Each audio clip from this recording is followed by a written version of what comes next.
નામ ગોપાળભાઈ દેવરાજભાઈ પાચાણી, ગામ રસનાળ, તાલુકો ગઢડા સ્વામીના અને જિલ્લો બોટાદ.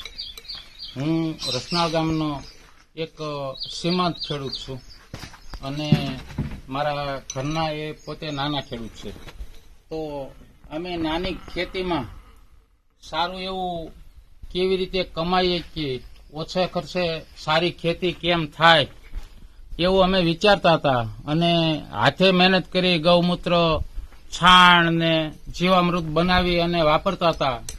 એમાં અમને જાણવા મળ્યું કે સરકારશ્રીની નરેગા યોજનામાં ગોબર ગેસ બનાવી દેવામાં આવે છે અને એ ગોબર ગેસ બનાવી તો એમાં સરકાર આપણને કાંઈક મદદરૂપી થાય છે, સબસિડી રૂપે કાંઈક આપને આપે છે. તો અમે આવું ગોતતા હતા અને મળી ગયું. તો એ સરકારશ્રીમાં અમે અરજી કરી અને અમને ગોબર ગેસની લાભ મળ્યો છે. તો જે કાંઈ સરકારશ્રી તરફથી મળે એ ખેડૂતોને લાભ જ છે. ખરેખર તો આ લાભની રાહ જોયા વિના આ ગોબર ગેસ બનાવવાની ખાસ દરેક ખેડૂતોને જરૂર છે.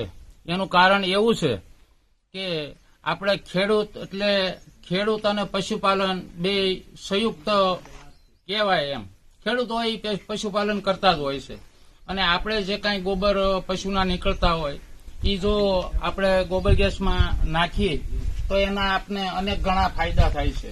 ફાયદામાં કે ખેતીવાડી ઉપર ગોબર ગેસ હોય તો સીમમાં આ ચોમાસાની ઋતુમાં બળતણ ક્યાંય મળતું ન હોય, પલ્લી ગયેલું હોય તો ગોબર ગેસ હોય તો તાત્કાલિક રસોઈ થઈ શકે.